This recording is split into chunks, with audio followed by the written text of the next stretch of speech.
Hello, everybody, and welcome to a very special Fight and Focus. I'm Josh Shernoff, and today we are talking all things NWA 74, which comes to you live right here on FITE on the 27th and 28th of August. It's a two-night event, and I am joined now by the leader, the one who is in charge of everything here, Mr. William Patrick Corgan. Thank you so much for being here. Thank you so much. Nice to be with you. Oh, I'm excited just to be able to speak with you here.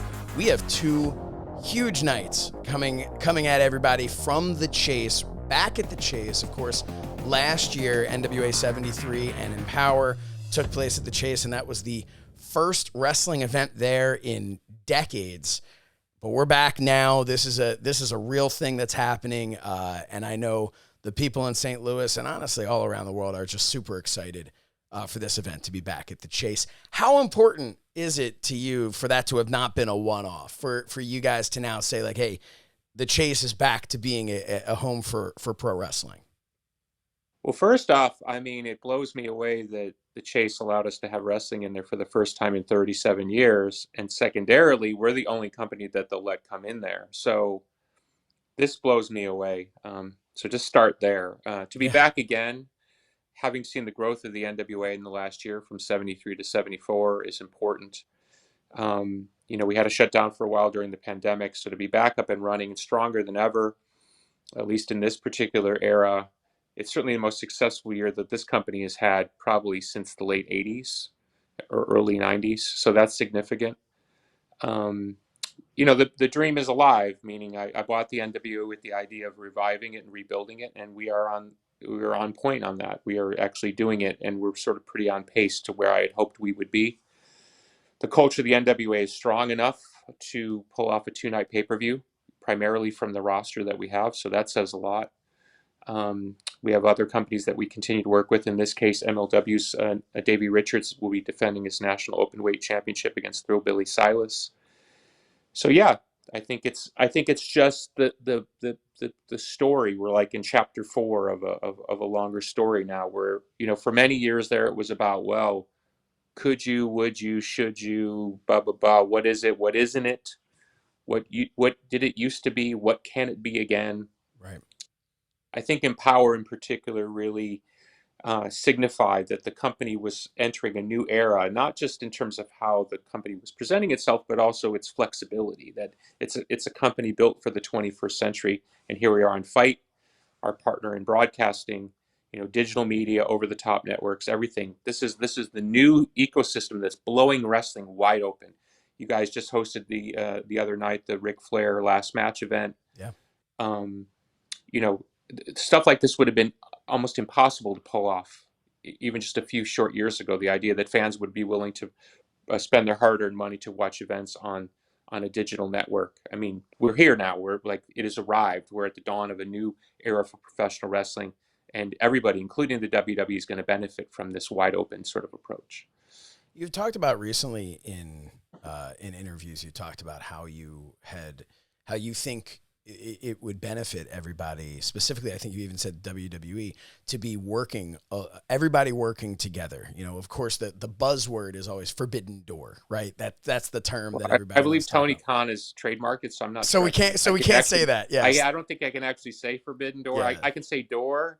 Yes. And I can say forbidden, but I can't say. So I can say door forbidden. The door forbidden. Yes. That sounds like that's a good band name, actually. The Door Forbidden. There you go. I'm gonna trademark The Door Forbidden. That's your next album. How about that? I like to think my next album title is a little better than The Door Forbidden, but we'll just stick to wrestling in this context. All right, sounds good. So The Door Forbidden.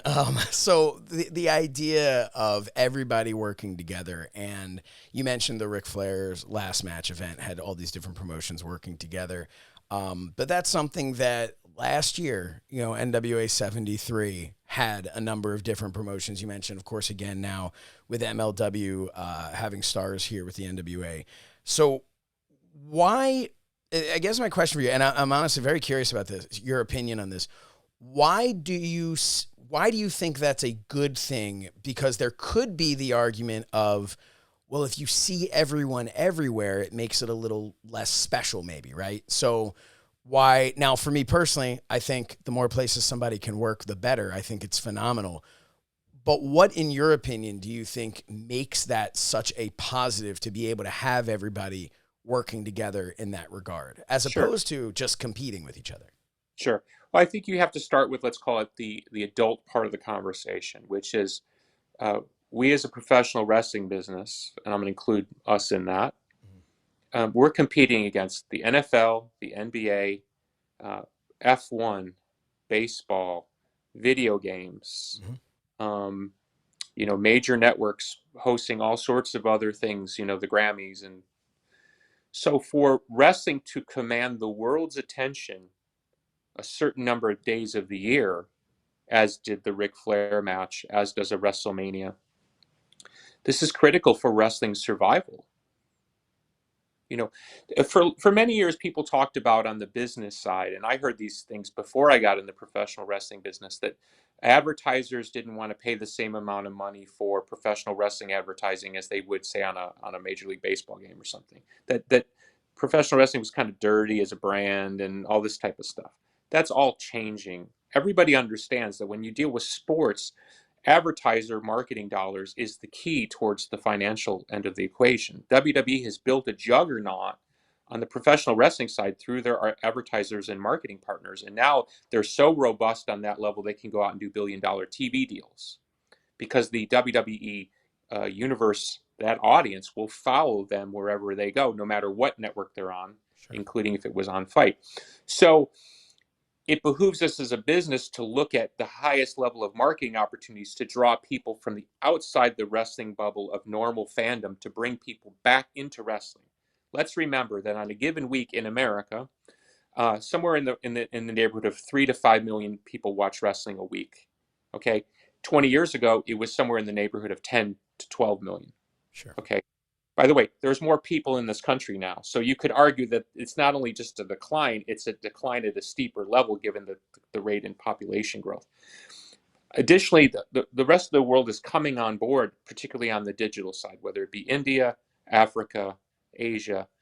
So to create, like Empower was last year, which was trending number 2 on Twitter worldwide, which is quite an accomplishment, and all credit again to Mickie James for pulling that off. The ability for, let's call it the non-WWE universe, AEW, MLW, Impact, New Japan, AAA, NWA, I believe we could put on an event that would rival WWE's WrestleMania in terms of social media reach. It certainly would be highly talked about on the wrestling side, but for the USA Today's, the CBS networks of the world, they'd have to cover it. They could not cover it even if they didn't have business interest in it. Sure. That's what I'm talking about. And then you can drive down into the granular. And I think your question is very wise. Would WWE be worth as much if, and let's go back a few years, if John Cena was on everybody's television show every other week? Would John Cena be as much of a draw as Roman Reigns is now and stuff like that? That's a very, very valid question. I look at it more from the standpoint of pay-per-view cycles and where we have Davey Richards coming in and defending an MLW title. I think that's where you have to keep it special. Right. And I think as long as you keep it special and certainly respectful, and we're very respectful of MLW's participation here, as we were last year with AEW's and AAA's and I know I'm missing some Impact as well. Yeah. Yeah, I mean, it's fantastic. I mean, you talk about being honored. It's like when somebody comes to your birthday and you feel really honored that they're at your birthday. That's how I feel when we work with other companies. I feel very honored. But yeah, I think there's a balance there, and I think the balance is being found. I think there are times where you think it's probably a bit too much, but I don't think we've gotten there yet. Do you think? And I wasn't even going to ask you this, but just listening to you, it got me thinking. Do you think that when you talk about that decline, right, from the 10 million to the 3 million, plus the fact that there are more people, as you put, why do you think there are less people? Do you think that because of the nature of what pro wrestling is, do you think it was a quality, certainly not a quality of the athletes? That's hands down. We can't even, it's certainly not a quality of the athletes. They're incredible today by really any standards. But do you think it's something where pro wrestling for so long was this guarded secret, and now everybody knows it. You know how the sausage is made, so you're kind of like, all right, I don't know. It's. Do you want to go to a magic show if you know exactly how every single trick is Sure. done? Do you think that that has played a role in it, or do you think it's just kind of we always hear it's cyclical, pro wrestling as far as the fandom and whatnot? What is your thought process on why there's been such a drop when you really do look at the quality has probably never been better as far as in-ring athleticism, production value. So why do Sure. you think it's dropped? Um, that's a fascinating question, and it's a question you and I could explore for 20 minutes. So I'm going to do like hopefully the 2 minute version, honestly, because it really is a fantastic question Mhm. in that regard. I think you have to sort of cleave the fan base in this way. There are people who pay a lot of attention to professional wrestling on a daily basis, and they are huge on social media, and that's super important to professional wrestling companies. I guarantee you, when WWE walks into those marketing meetings, they're dragging along their social media numbers Oh, as I'm proof sure. of concept, right? Huge, right? AEW's social media numbers very, very high. Has a lot to do with their success thus far. On the other hand, you have a crowd that's sort of has a tangential relationship to professional wrestling. Maybe they watched it when they were a kid and they'll watch WrestleMania. Maybe they watch every once in a while when they're not too busy. People have children, stuff like that. As the product, the overall wrestling product has gotten more specific because of people knowing how the sausage is made and the way social media has worked, I believe some of that, not all of it, some of that has turned off the mainstream fan because it's less about entertainment and it's more about athleticism and playing back into the crowd that's really paying attention. Vince Russo used to be criticized in the late '90s for doing too much breaking of the fourth wall, and Vince would defend himself as he has many times that, hey, I was just trying to be entertaining. Now breaking the fourth wall is a constant part of the business. And oh, Right. by the way, if you think I'm wrong, go on, pick any superstar in any company's, go to their social media. You'll see them walking their dog. You know what I mean? Grilling hamburgers. You know what I mean? Everybody has a life. Everybody knows that professional wrestlers are very gifted athletes and great entertainers, and that's part of their gig. And nobody looks askance at a great actor for doing the same. So I get it, but the point is yes, we're way past the world of kayfabe, but now we're into this other world where there's this wrestling bubble that feeds off of information, gossip, insider references. You know, I see clickbait headlines where one promotion takes a slight dig at another promotion and it gets a clickbait headline. To the mainstream world, and I have these conversations with people all the time, particularly on the business side, they don't give a shit about any of that. Yeah.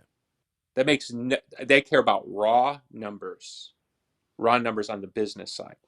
So when you take a casual fan who might just be flipping channels and come across your product, if you don't capture that person in the way that a mainstream person would want to be captured, let's call it within the bounds of normal entertainment, Mhm. that fan necessarily isn't going to want to watch a 4-star, 7 kick out match on television in between eating dinner and going out and mowing the lawn. It's just a different world for most of the country. So I think it's a bifurcated society. And even at some point, WWE made the choice that they were going to pay more attention to a smaller fan base and to extract more financial resources from that fan. And that's been a very successful business model. But it's been at the expense of the larger general audience. And I've been very vocal in the past year about the NWA is poised and is set up to recapture and go straight at that audience that feels that professional wrestling has gotten so out there on the edge of things that it just doesn't speak to them. And I'm not talking about 40-year-old people who grew up on NWA, AWA, old WWF. I'm talking about a 20-year-old who's looking at their phone every 5 seconds. If they're not steeped in the culture of professional wrestling like many of us are, they don't necessarily understand why this legend from Japan coming over facing this legend from America is a must watch Right.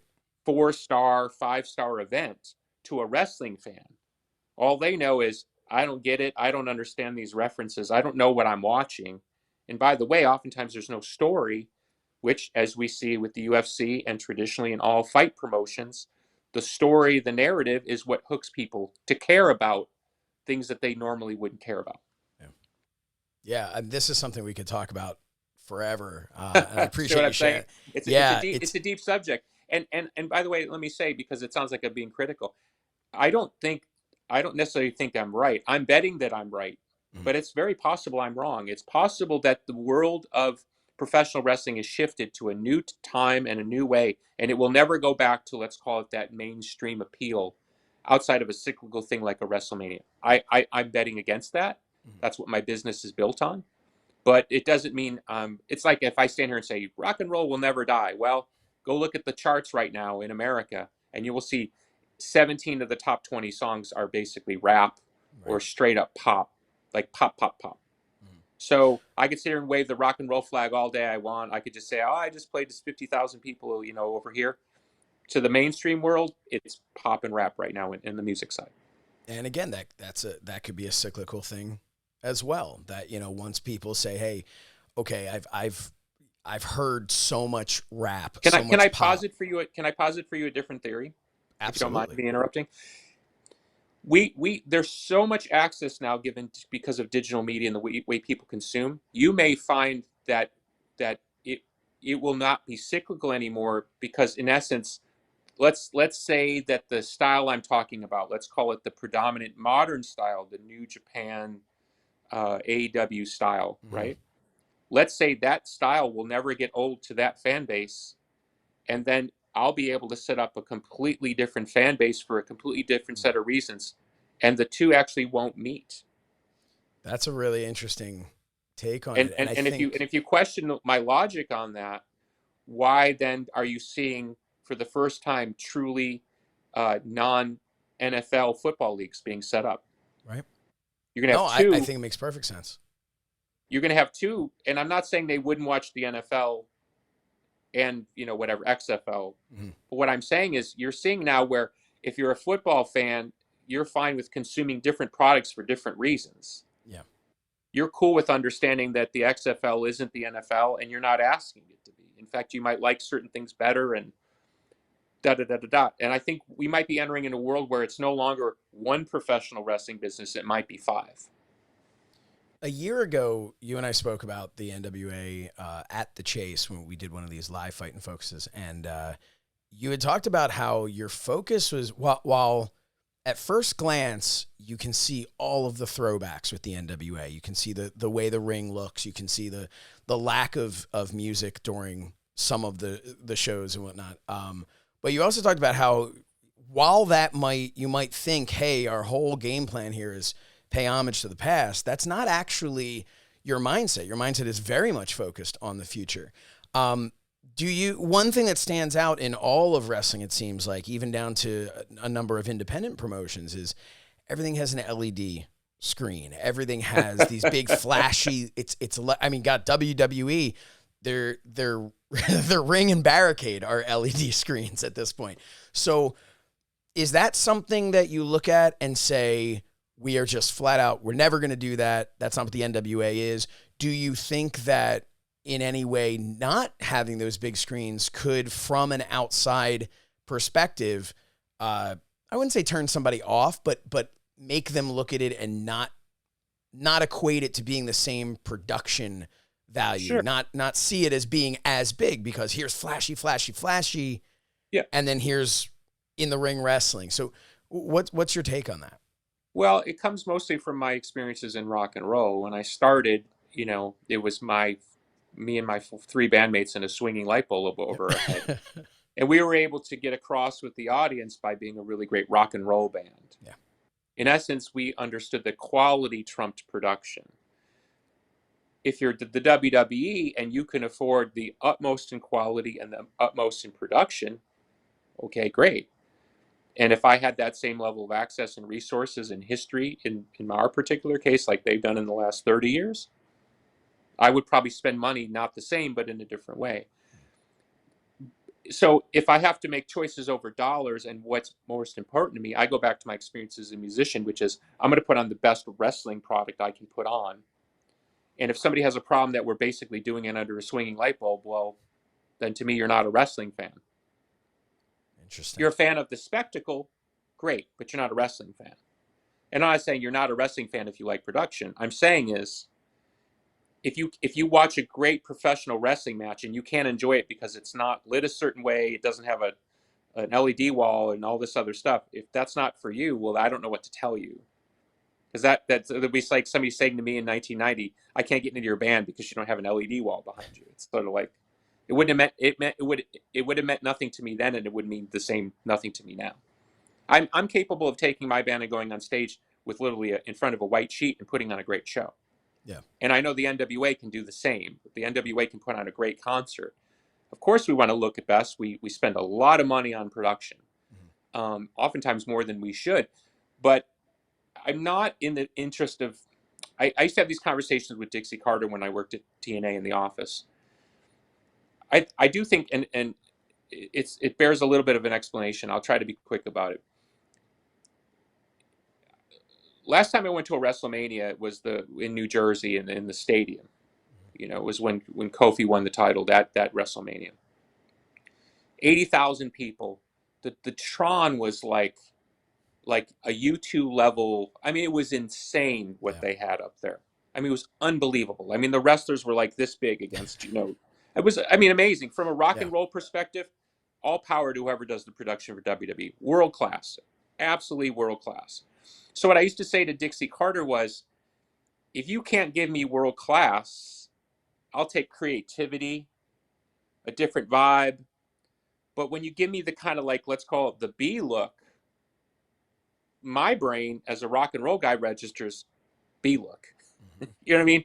And I hope you understand what I mean by B look. Absolutely. I've seen the A look, so I'm like, well, that ain't the A look. Yep. So my rock and roll brain goes to give me something different, give me a vibe, give me something else to kind of chew on and kind of see where it goes. And so we found in the beginning with the NWA that fans were sort of cool with, let's call it the throwbackish vibe on the production side, and it didn't punish us on the wrestling side. And so I just made the decision, well, if that's going to work, well, then I'll just spend my money more so on the wrestling side and bring in some of the best talent that I can bring in and build an NWA roster that is super consistent. The current NWA roster, I think, is somewhere in the neighborhood of over 60 talents. Wow. And I could sit here and list 30 names out of the 60 that the average wrestling fan absolutely knows. So if you're gonna punish me because that's where I'm spending my money, I don't know what to tell you, because putting on a world-class wrestling show in the National Wrestling Alliance is where I'm gonna go first. I think that makes sense. LED or quality professional wrestler. Yeah, it's kind of, I think you're making the right choice there. So let's talk about the real reason that we're here, and thank you so much for just kind of indulging me with that, because that's again. Yeah, no, I love talking wrestling. It's fun to me to talk about these things. So we have August 27th and 28th live from the Chase, live on FITE. We have a 2-night event, NWA 74. So let's talk about it. We're not going to run down the entire card because, I mean, it's stacked. There's a lot to talk about, but. A couple of things that I definitely want to talk about is, let's start off with the NWA United States Tag Team Championship. Last year, we brought back the NWA Women's Tag Team Championship. This year, it's the NWA United States Tag Team Championship. What was the genesis of that? What was the mindset of saying it's time to bring that championship back? It's a couple things. One is we've made a commitment to tag team wrestling because Crockett Cup is one of our signature pay-per-view events. So because of that, you've got a lot of tag teams, and then there comes a point where it's like, if you've only got one prize, it gets a little bit wonky. So you either got to get rid of a bunch of people you don't want to get rid of, or you got to give them something else to sort of focus on. Secondarily, we've had a strong rise in our other show, which is NWA USA, which airs Saturdays at noon. And I like the idea of having a title there that was a tag title. So I think, in the way that the NWA used to book those titles, you have a world title and then you have a localized title in the US title. So the US title basically becomes the secondary title on NWA USA. but I think it'll allow us to tell a lot of different stories and give a lot of other talents the opportunity to use that title to work their way up into the world title picture. So it's perfect. It's in the same way we would say use the national belt and other things. In the WWF old school, it would be the Intercontinental belt. You have these kind of stepping stone titles, and so and then the beautiful thing about the NWA is you have this incredible history. You know, there wasn't just one NWA United States tag belt. There was the Detroit version, there was the Florida version, there was this version. So it gives us a lot to play with in terms of history as well. We also have, looking at the card here, because there's no way I can memorize everything that's And by the way, happening. let me say, since we're promoting that winner of bringing back that belt will be determined in a 10-team, 20-man tag team battle royale. I can't Yeah. even say it. It's like it's a mouthful. And as an aside, when I decided to put this match on, I called Bully Ray because I saw that he'd been in some of those matches, and he gave me some great advice there because you don't see a tag battle royale that often. No, but it's going to be so. As how does it work in the sense of if one teammate is eliminated, the other one's got to go. They're out. You're out. Yeah, you're out. Speaking of Bully Ray, let's jump right into that. Bully Ray and Mike Knox in a tables match. That is something that has a lot of people talking. I was talking with Camille earlier, and we were talking about that. One of the things I mentioned was a lot of people might forget that Mike Knox originally kind of came into everyone's living room through the new ECW, the WWECW. So I know Bully Ray definitely is a guy who takes issue with people claiming to be ECW wrestlers when they weren't in the actual ECW. So Yeah. I technically speaking, I'm an ECW original. I was there in that time, and I actually was in that ring. So I get to claim. Bully will probably beat me up for that, but I get to claim I was an ECW original. Hey, fair. If Matt Cardona can claim it, I think it's fair for you to claim it. And hey, speaking of Matt Cardona against a to be announced hand-picked opponent, he's picking himself. And let's talk about that just for a second, because that's a perfect segue into the NWA World's Heavyweight Championship. So Matt Cardona, obviously, he was injured, had to relinquish the championship. Trevor Murdoch wins that championship back. Of course, we're headed to the 1-year anniversary of him walking into the chase and walking out the NWA World Champion. I spoke to Trevor last week, and one of the things that he had mentioned was how important it is to him to eventually get his hands and get that W over Matt Cardona so that there's no question that he is the champion there. With Matt Cardona returning now, you have no say in who he's picking. He's just going to pick somebody to bring it in. Well, I talked to him, he's just gotten out of surgery, right? Yeah. And he says, I saw that he was out in the world bumping around a bit. Mm-hmm. And so we spoke, and I said, "Are you ready to return to a wrestling ring?" And he said, "Actually, I am."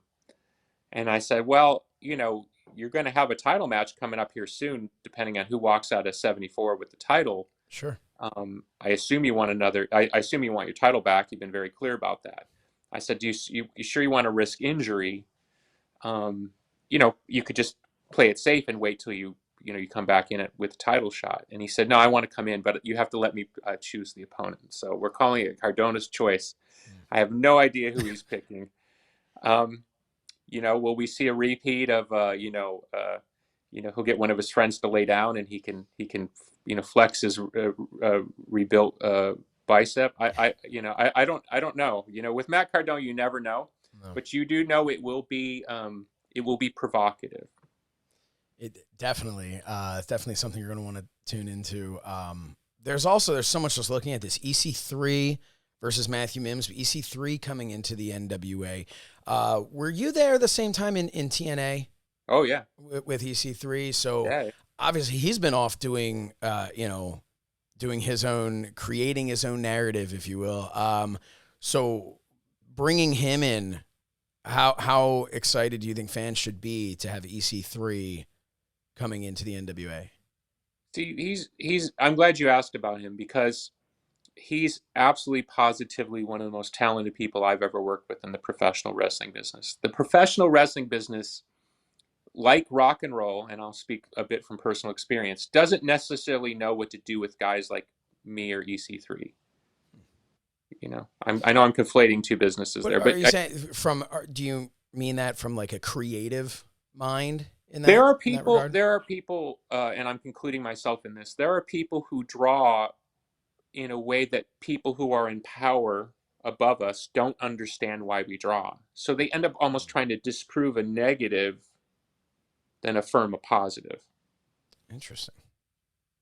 That's Does it interesting. make sense? I'm probably Yeah. saying it particularly, No, but the point is, it really does though. Yeah, because if you don't fit that cookie cutter, this is what's supposed to work.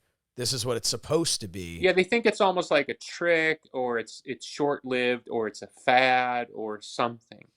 Mhm. EC3 was poised, and it was more so to do with the financial state of the company. But he was poised to take uh, what was then TNA, now Impact. He was poised to take it to another level. Yeah. Um, he has the chops of a rock. He has his charisma's off the chart. He looks like $1,000,000. He's smart as all get out. Has a cool vision for professional wrestling. Um, so as somebody who worked with him in the office when I was in TNA, I pushed for him to be pushed all the way up as possible, put in every possible position to succeed. I was a big champion for him there.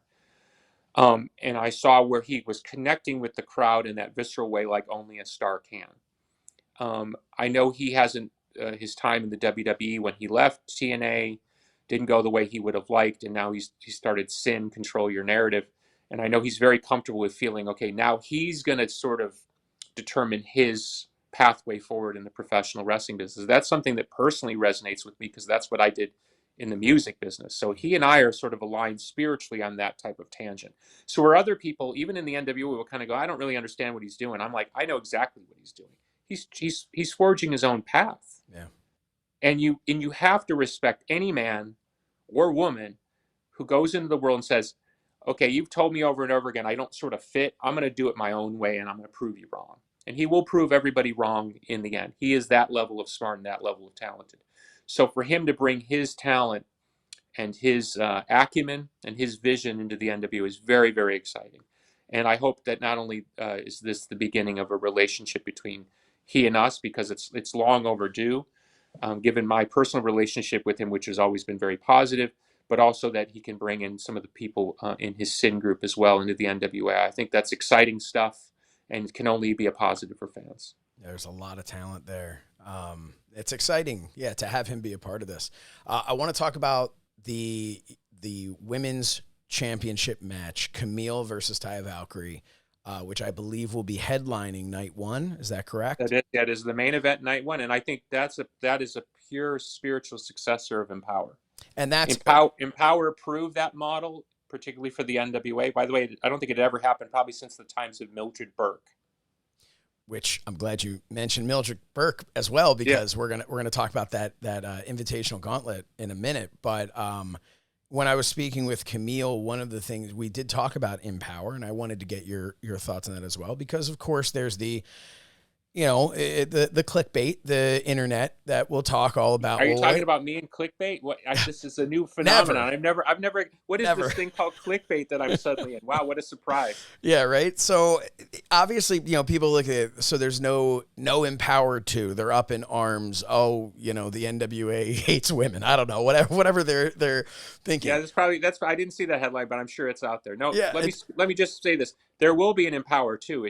This wasn't the right time, but please continue. No, and that's kind of the point is that's what Camille had said is, listen, this is going to happen, but something that I had thought about was what was so cool about Empower was it was letting everybody know that the women are not a secondary part of the show, that the women can be the entire show. And now a year later, you're saying, hey, we've got 2 nights of NWA 74 of this huge, our biggest shows of the year, and the women are main eventing night 1, the men are main eventing night 2. They are equal. They're on the same footing. And that, to me, in my mind at least, and I understand I'm not a woman, but that, to me, that was what Empower, I thought, was trying to show, was trying to say, like, the days of the men will be the main event. The women will be, maybe there'll be a double main event. They'll be right under.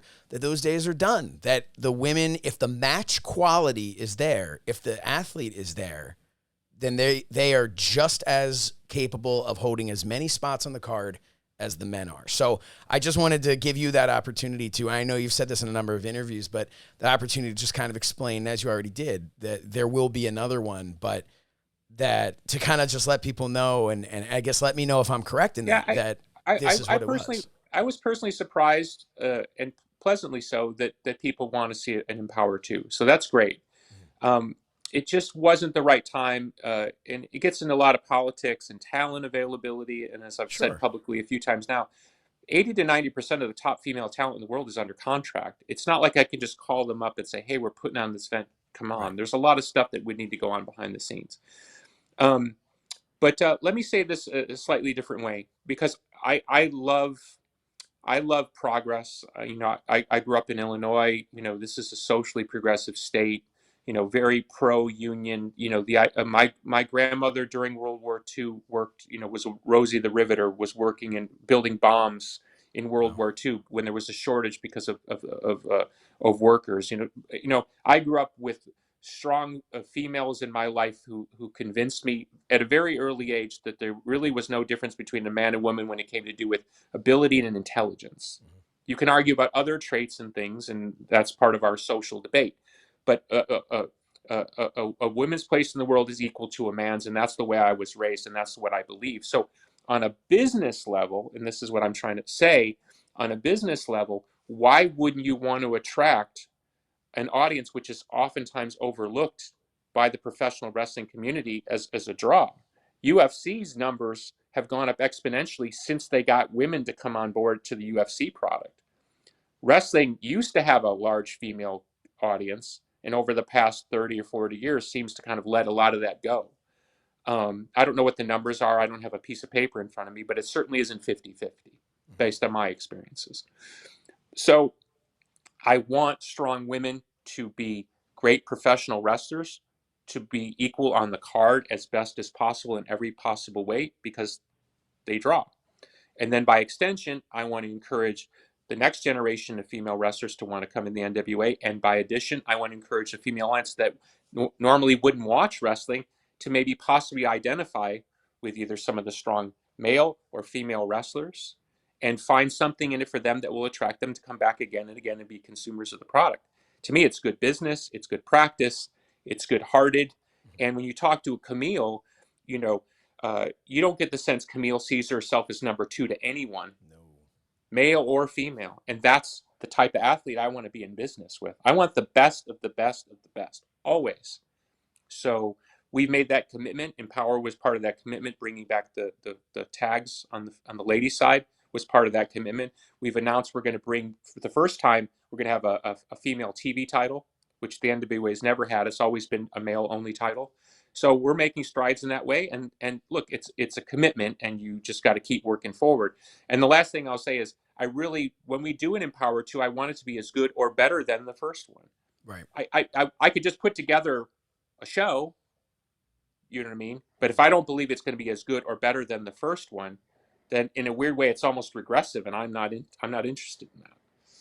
So we talked about Mildred Burke, and there's going to be this invitational gauntlet. Can you explain to us a little bit about how that's going to work for people maybe aren't familiar with that style of a match?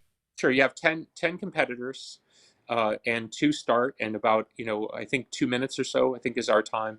A new competitor enters, and then whoever's left standing at the end, and when the 10th person is entered, whoever's left standing at the end of that, they are the number 1 contender, and they'll face Camille or Taya on night 2.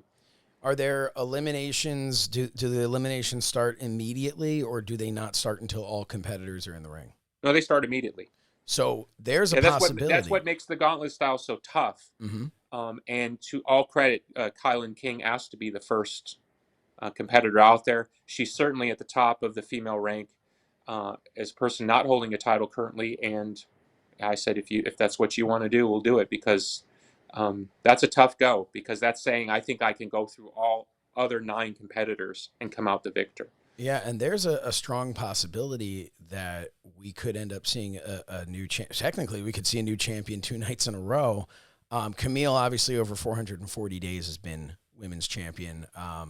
She Taya likes to Valkyrie, say she's going to be a one-time champion, one-time which I champion. think is, I don't think I've ever heard that before, and I got to give her all credit. That's a fantastic. Yeah, I I mean, love if you it. want to talk about pure marketing, she says, I don't want to hear anything about multi-time champion. I'm going to be a one-time champion. I think, Yep. all right, that makmakes sense to me. I mean, you have Taya Valkyrie, who, as Camille said herself, Unbelievable. probably her Unbelievable. toughest challenge yet. Taya's, I'd seen Taya a lot on television. I think I'd seen her, at a show, but not up close. Mm-hmm. She's an impressive physical specimen. Yeah. You know what I mean? She is no joke in terms of size and power. No, she's on another level for sure. Absolutely. And I was a fan of hers watching her on television. I didn't really get a sense of how great she is until I was in her presence and saw her work not only up close, but just see her as a person. Seeing her and Camille nose to nose, basically about the same size. She might even be a touch bigger than Camille, which is strange because Camille's usually the physically dominant person. Right. I know they match each other in terms of strength. Taya has more experience and certainly a more decorated champion, has more international experience, which, as we know, in the professional wrestling ring, can really come in and, let's say, the final minutes of a championship match where, you've seen sometimes where opponents will throw everything at each other and they got to go way deep in the well to pull something out. With Camille, it's always been her power. Camille was a Division I athlete coming out of college, so she's got that sort of grit that only a top-level athlete has, where you see her dig deep, way late in matches and pull it out basically just through determination and power. Be very interesting to see this matchup. And you're right, we could conceivably come out of that have 2 title switches in 2 nights and come out with a completely different champion you wouldn't even expected, that you weren't even thinking was in the title picture. Yeah, because there is a possibility. You're going to have Camille and Taya Valkyrie. That is going to be a hard-hitting match. Well, let me interject here, and this is one of Camille's complaints. She doesn't like the fact. I think it's a celebration of women's wrestling. She doesn't like the fact that, of course, she assumes she's going to retain. She doesn't like the fact that she has to work 2 nights in a row. She thinks that's unfair to put her in there against Taya Valkyrie, who she assumes she's going to beat, and then she'll have to face the winner of a gauntlet match the night before. I think both contests are equally as bruising. Yeah, well, but here's the thing. You do have the opportunity in the gauntlet match. Technically, that 10th woman could come in against the person who's maybe been there from the beginning and get a quick victory, just kind of slide in there, win this, go on pretty fresh to face either a Taya Valkyrie or a Camille who just beat the heck out of each other the night before. So there are a lot of different options. So I can understand Camille's concern, because I think maybe in the back of her mind, she's thinking, that I might not, no matter how great I am, I might be totally beat up by the time I get into this. I agree with that. I think the only thing I would say is my experience with gauntlet matches is the competitors tend to kind of play it somewhat conservatively as the thing plays out. In essence, if you're number 1 or 2 or 3, you're not going to go out there gangbusters in the beginning. You're just going to kind of try to sustain, see who hangs around, and try to get yourself towards the finish line. So I agree with you. I think that's very much a distinct possibility. But my experience is it's generally speaking, the grittiest competitor tends to come out of that because it's just so much going on in the gauntlet. It really is probably the most bruising tournament style thing you can do. But again, this is all credit to the tough women of the NWA, in that you're asking both the champion and the challenger and the people in the gauntlet to basically put themselves through hell to come out the other side. But I think that's the point. That's what legends are made of. That's what champions are built on. Look, I'm lucky enough. I was able to purchase the Mildred Burke belt. If you Google it after this interview is over, if you Google Mildred Burke and see her with that belt around her waist, I own that belt. It's an incredible piece of history that I was able to purchase from her family, and I look at that belt every day, and it inspires me because wrestling is long overdue to celebrate its female champions at the same level it celebrates its male champions. And I think now you're starting to see, with particularly this current generation that's in. I'm good friends with Natty Neidhart, Natalia of WWE. Her and Mickey James and Trish Stratus and Lita Melina, they all ushered in this new generation where the women want to be just as tough and give nothing up in terms of who they are, in terms of their identity. I think it's fantastic. I think it sends such an incredible message, particularly to young viewers, male and female, to show women being so empowered at that level. I think we will look back on this time and we'll have a lot of fond feelings on what's been ushered in the last sort of 10 to 15 years. And now you're starting to see the real fruits of those opportunities. And this is a perfect example of that. Well, we have kept you long enough here, but before Talk we about go, wrestling all day, buddy. What's that? Yeah, no, that's, I could just keep talking to you about this. And I could just keep talking to you about the card. There's so much on these 2 nights. I think we have 20, somebody said something, 19, 21 announced matches already. Yeah, I think, yeah, I think we've got probably about 21. All told, it'll probably be about 24 matches over 2 nights, something like that. Wow. That's incredible. And they're all quality matches too. There's no throwaway match. Everything is just. Can I say one thing? Cause I think it's a good way to end if you're looking at we were talking about surprises and, can we expect surprises? The modern audience is used to like, oh my God, so-and-so's here, the guy from Mars. I can't believe he's here. I kind of gone slightly the other way. I like surprises like everybody else, but I've slightly gone the other way, which is I want the NWA cards, in this particular case, 2 cards. I want every match to have the capability to steal a show, and I want every match to be valuable. I don't want any person to watch a match and think like, Anyway, the point I'm trying to make is going back to the argument about production and quality, right? It's the same thing for me. I've invested heavily in creating an NWA roster, which is world class. And so when you look at that card and you look at those stacked matches, that's the show. I'm not saying there's going to be no surprises, but that's the show. I mean, the show is in the card. And that's the bet we're making, and that we can put on a world-class pay-per-view anytime we decide. And anybody on the NWA roster can step up and steal the night. And I think that's why so many wrestlers want to come and work for the NWA in its modern form, because we really are the land of opportunity. We really are showing that it is a meritocracy. And I don't care who you are, where you come from, what you're into, who you love. We are wide open. We are here to do business, and we are here to present the best professional wrestling on God's green earth, as we've started saying. Well, that's to paraphrase Harley Race. That is a great way to end it, but I'd be remiss if I did not talk about the main event. The main event. The main event of night 2. Just that little thing. Those guys will be fine. That little thing for the NWA World Heavyweight Championship. Let me jump in on that real quick. Very interesting, right? 2 guys that in their own way and for totally different reasons were either marginalized, overlooked, disregarded, not given the credit of their ability and what they bring to the table as professional wrestlers. Trevor Murdoch, 6'7", 320. Tyrus, 6'7", 375 pounds. Both of them successful, both of them in the WWE system. Didn't end up working out. In one case, Trevor Murdoch had basically walked away from the business. Yeah. And it was at Harley Race's funeral, and this is a true story, where Nick Aldis came in contact with him at Harley Race's funeral and said, why don't you come and work at the NWA for a while? And that's how Trevor Murdoch came back into wrestling, was back through the NWA, back basically to his roots, because it was Harley who trained him. Mm-hmm. On the other side, you got Tyrus, who went from being, somewhat of a comedic character in WWE to the guy who stood there with his arms folded in TNA, to a world-class television commentator and now a best-selling author. 2 totally different paths of redemption.